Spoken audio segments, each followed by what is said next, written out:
2010년도에 있었던 일입니다. 지금부터 11년 전이죠. 10년 전에 어떤 일이 있었냐면요. 인도의 나라에 100여 명의 사람들이 1월 달인데요. 그 한 날, 두 날에 100여 명의 사람들이 갑자기 돌아가셨어요. 그 옆에 있는 나라가 방글라데시인데 그 나라에도 12명의 사람들이 갑자기 돌아가시게 됩니다. 왜 돌아가셨을까요? 전염병? 식중독? 2010년도 1월 달이면 결국은 그 나라의 어떤 계절일까요? 1월 달 어떤 계절이라고 우리가 상상할 수 있어요? 네, 겨울입니다. 동사에서 돌아가셨어요. 근데 세계에서 이 뉴스가 빅뉴스가 됐습니다. 왜 돌아가셨을까? 그 겨울에 동사해서 걸려서 돌아가셨어요. 그러니까 얼어 죽으셨어요. 얼어서 돌아가셨어요. 근데 그때 얼어서 죽었던 온도가 영상 12도였어요. 인도의 수도 뉴델리와 인근 지역에서 기온이 섭씨 12도로 내려가자 100명 이상이 영상 한파로 동사했다고 현지 언론이 보도했습니다. 방글라데시도 북부 지역에서 기온이 섭씨 8도로 내려가면서 노숙자 등 25명이 숨졌다고 현지 관리가 밝혔습니다. 여러분들 우리나라 연평균 온도가 몇 도예요? 학교에서 배우지 않나요? 안 배워요? 넘어가겠습니다. 11도 정도 됩니다. 11.2도. 대략적으로 한 10도에서 12도가 우리나라 연평균 온도입니다. 그리고요, 주로 그 11도 근처의 온도가 3월달이고 5월달이고요. 우리 울산은 보니까 다른 지역보다 온도가 더 높더라고요. 13도가 우리나라 그 울산의 이제 그 3월달부터 5월달 평균 온도이더라고요. 그러면요, 우리나라 같은 경우 여러분들 적어도 6월달부터 아니 3월달 6월달겠죠.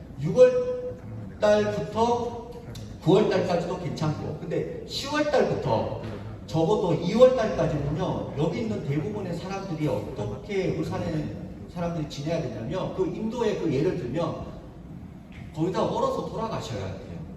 근데 전사님 뉴스 계속 찾아봤거든요. 3월달에 5월달에 또는 그 이전에, 물론 그 이전에는 우리나라에는 있었어요. 울산에는 없었는데 얼어서 죽은 사람이 울산에 없더라고요. 근데 인도에는요, 그 당시 100여 명의 사람들이 방글라데시도 마찬가지로 그 인근 나라에서 영상 12도에 얼어서 죽은 일이 생겨났어요. 영상 지금부터 하나 좀 볼게요. 네, 폭염이 일상이 되어버렸지만 방심하면 큰일 납니다. 더위병 피해가 잇따르고 있습니다. 아직 8월도 안 됐는데 올 여름 더위 때문에 숨진 사람이 2011년 공식 집계 이후 가장 많은 것으로 나타났습니다. 정동현 기자입니다. 경북 칠곡군의 한 도로에서 길을 걷던 91살 박모 할머니가 쓰러진 채 발견됐습니다. 박 할머니는 구토에 이어 의식을 잃었는데 당시 체온이 41도가 넘은 것으로 전해졌습니다. 박 할머니는 바로 병원으로 옮겨졌지만 5시간 만에 숨졌습니다. 앞서 전북 김제시에서도 밭일을 하던 93살 할머니가 숨진 채 발견됐습니다. 경찰은 두 할머니 모두 무더위 때문에 변을 당한 것으로 보고 있습니다. 올해 더위로 생긴 환자는 2,000명이 넘어 이미 지난해 총 여름철 환자 수를 넘어섰습니다. 올여름 열사병으로만 27명이 숨지면서 공식 집계가 시작된 2011년 이후 가장 많은 희생자를 기록했습니다. 전에도 말씀드렸던 터키 다녀왔어요.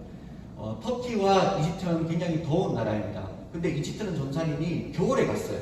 그래서 따뜻한 여름을 보냈습니다. 근데 정말 문제는 전사님 터키에 갔을 때 여름에 갔거든요.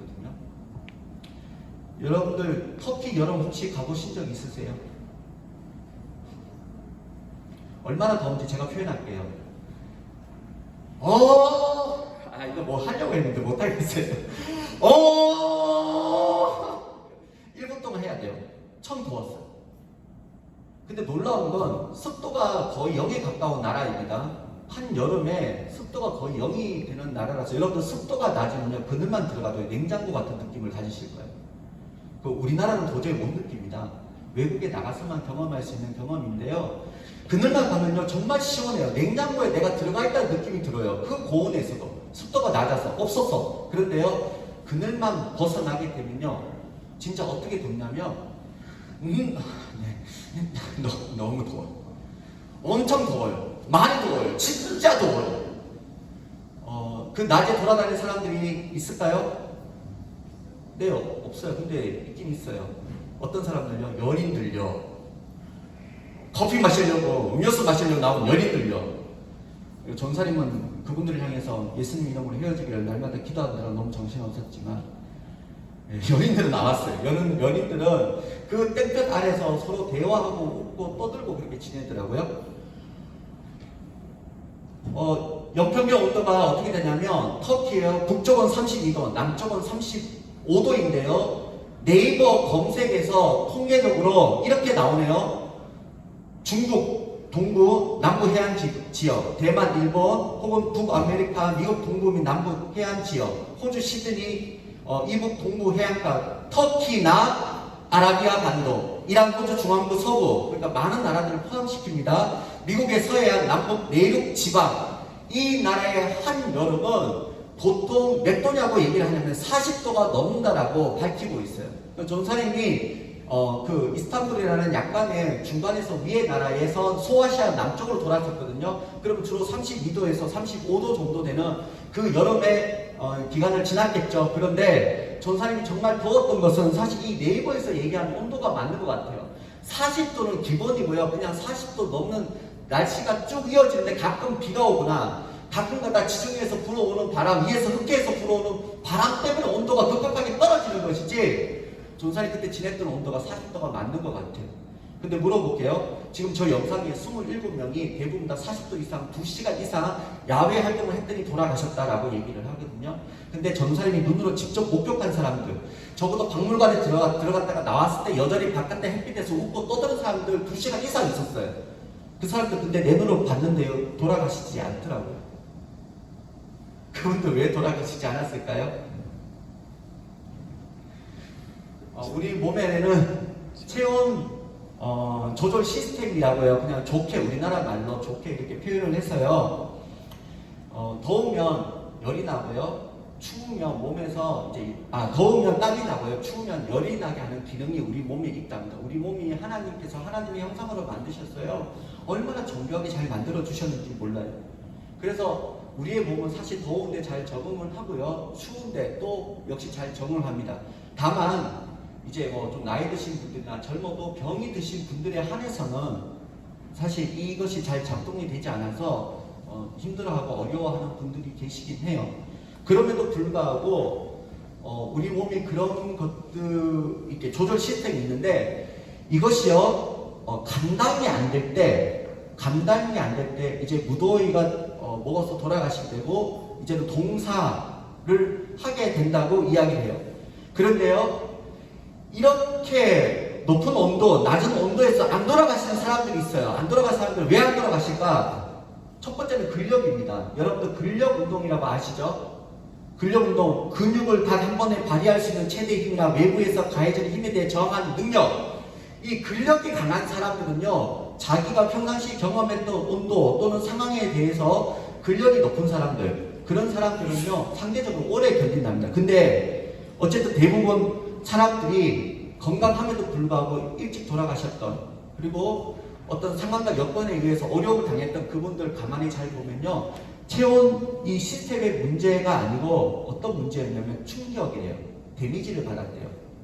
임팩트를 받았다 그러더라고요. 다시 말해서요, 오늘 저와 여러분들의 어떤 일상적인 삶이 너무 그 일상적인 삶을 이탈하여 많이 벗어나게 될 때 우리의 체온 조절 시스템과 상관없이 여러분의 뇌는요 충격으로 인식하게 되고 여러분의 몸은요 그때부터 나는 살 의지가 없다라고 인식하고 생각하고 그렇게 삶을 살아가게 된다는 거예요. 여러분들 전사님 수련회 마치자마자 화요일날에 2차 예방 백신 맞았습니다. 이제 곧 있으면 전사님 여러분들께 마스크 벗고요 이제 설교할 때가 얼마 남지 않은 것 같아요. 여러분 항체가 뭐예요? 항체가 뭐예요? 항체를 어떻게 그럼 만들어요? 백신을 어떻게 만들어요? 어떻게 만들어요? 우리 몸에 죽은 세균이나 죽은 바이러스를 넣잖아요. 또는 죽은 나쁜 세균과 비슷한 죽은 나쁜 바이러스와 비슷한 것을 우리 몸에 넣어서 우리 몸이 어떻게 인식한다고 그 안에요 산삼을 넣는 게 아니에요. 그 안에 인삼을 넣는 게 아니에요. 똑같은 나쁜 것들을 넣는데 그 나쁜 것들을 우리 몸에 죽은 상태로 또는 비슷하게 만들어서 단백질을 비슷하게 만들어서 우리 몸에 넣어요. 그러면 우리 몸이요 어떻게 하냐면 체온 조절 시스템에 의해서 그 모든 또 우리 몸을 조절하는 시스템에 의해서 그 모든 것을 방어하려고 하는데 이때 생기는 것이 뭔지 아세요? 항체인데요. 항체가 왜 생긴지 아세요? 항체가 깜짝 우리 몸에서 알지도 못하는 것들이 들어왔을 때 놀라지 않으려고 생기는 것, 그것을 우리가 쉽게 말해서 항체라고 해요. 다시 말해서요, 오늘 저와 여러분들이 코로나 때 백신을 맞거나 감기로 인해서 여러분들이 어떤 약을 먹을 때 있잖아요. 그거를 왜 먹냐면 그로 인해서 우리 몸에 가만 놔둬도 조절할 수 있잖아요. 조절할 수 있는데 그것을 먹는 이유가 뭐냐면 우리 몸이 미리 인지를 해야 된대요. 인지하지 않으면 이 충격을 먹어서 아무리 건강한 사람이라도요 금방 쓰러지게 되고 넘어질 수밖에 없대요. 그런데 그것을 줄이고자 하는 것이 뭐냐면 백신이고요, 예방주사고 이제 항체를 만들어내는 작업이라는 거예요. 전사님이요 감기에 대해서 잠깐 생각해 봤는데요, 여러분들 감기의 종류가 모두 몇 가지인 줄 아세요? 감기의 종류가 몇 가지 아세요? 혹시 앞으로 의대 가려고 하는 친구들 감기의 종류가 몇 가지예요? 예, 공식적으로 밝혀지는 것은 100가지가 넘지만 우리가 계속해서 연구해서 변이와 또 달라지는 걸 찾으니까 1000개가 넘는다고 그러잖아요. 근데 하나님 감기 왜 주신지 알겠어요? 박치고 또 뭐 돼지국 간에 사스고 신종플루고 코로나로 간에요 우리 몸에 알지도 못하는 세균과 바이러스들이 이 땅에 무궁무진 수만 가지가 존재하잖아요. 근데 그 수만 가지를 우리 몸에 맞닥뜨리면 아무리 그것이 우리를 힘들게 하지 않는 아주 작은 것이라 할지라도요 우리가 힘들거나 어려운 데미지를 입는 이유가 그것을 인지하지 못해서 충격을 받아서 우리 몸이 힘들고 어렵대요. 그런데 감기라는 것이요 기침을 하게 되고 몸에서 열이 나게 되고 하는 그 수천 가지의 우리 몸에 계속해서 일어나는 반응을 통해서 하나님께서 만드신 것 같아요.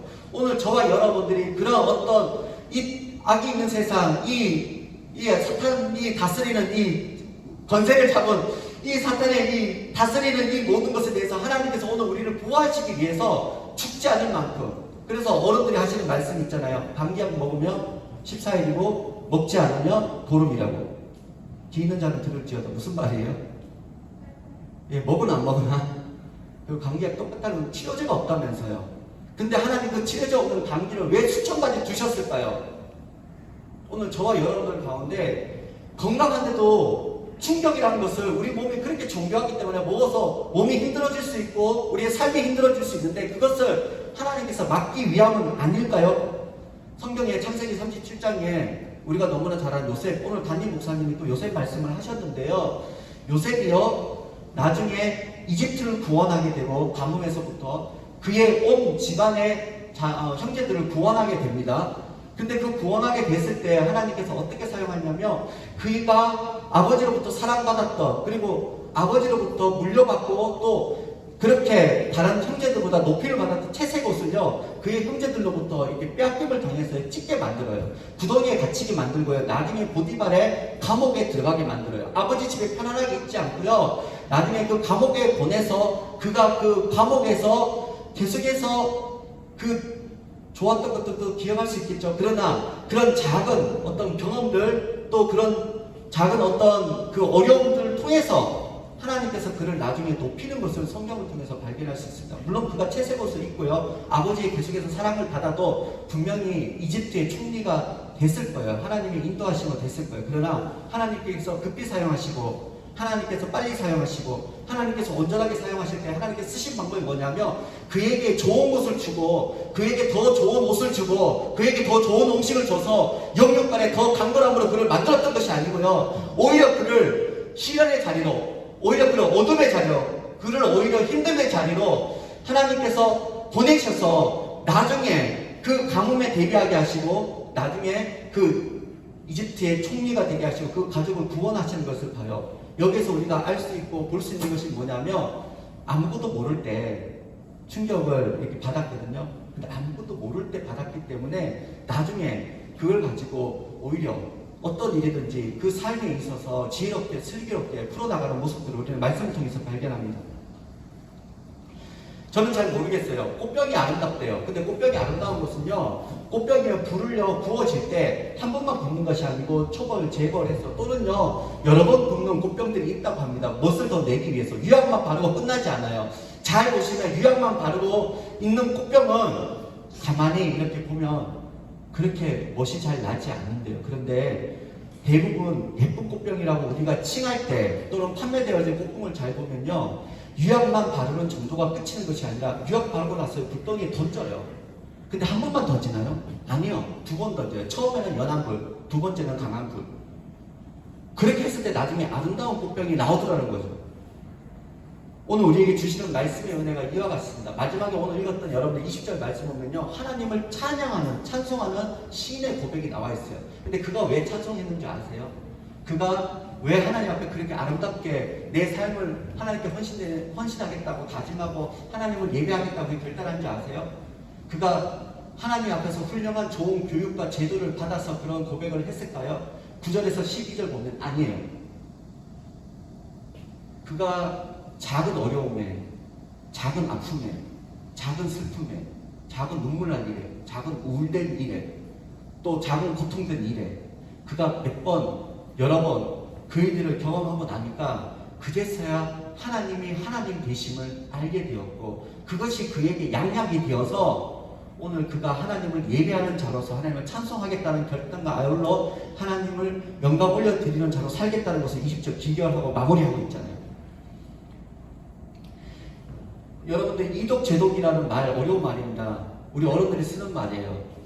우리 몸을 고칠 때요, 인삼만 먹어서 고치는 방법도 있지만 그 방법 외에 오히려 우리 몸이 아플 때 우리 몸을 더 아프게 해서 낫게 하는 방법을 이독 제독이라고 그래요. 독으로 독을 제거한다는 말이 있어요. 주로 봉침이라고 그러죠. 혹시 여러분들 부모님들이 봉침을 맞아본 적이 있는지 모르겠는데 벌꿀의 침도 사실은요 독이에요. 그렇죠. 근데 그 독은요 우리로 하여금 한 10방 이상 맞게 되면요 사람이 병원에 실려갈 수 있는 정도가 되지만 한 번, 2번 알러지 있는 사람을 제외하고는요 2시간 지나면 깔아앉게 되어 있습니다. 그런데요 이것이 우리 몸에 치료제로 쓰일 때는요 그 어떤 좋은 것을 먹는 것과 동일하게 그 어떤 맛있는 것을 또 좋은 옷을 좋은 삶을 살아가는 것과 동일한 효과를 낸다는 거예요.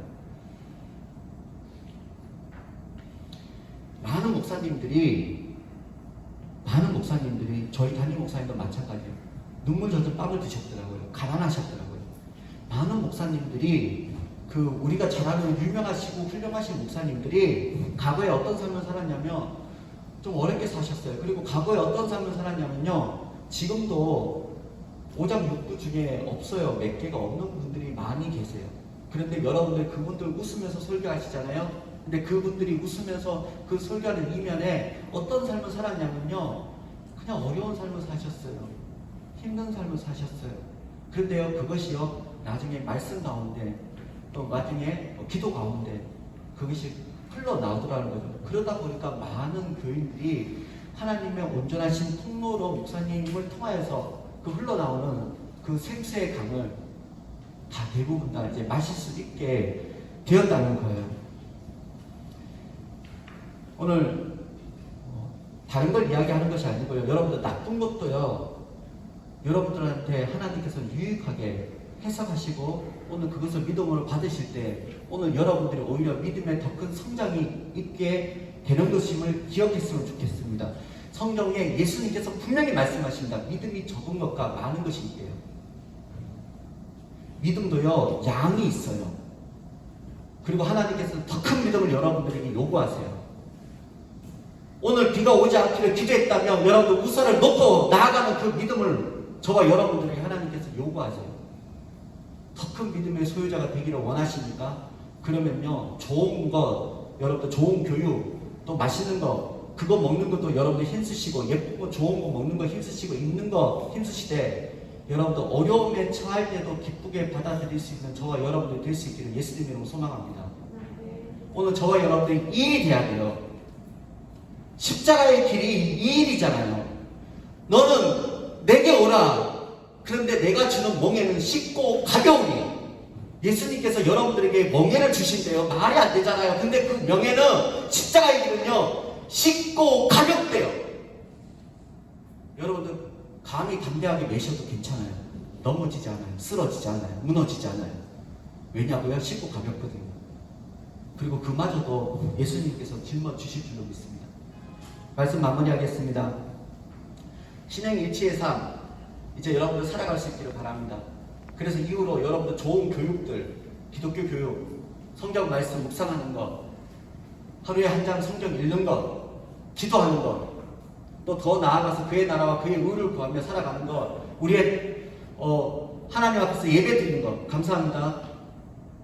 금요기도에 수요 예배는 전사님이 여기 울산에 오지 못하고 가정 예배 같이 드려서 그런데 그 금요기도에 너무너무 감사해요.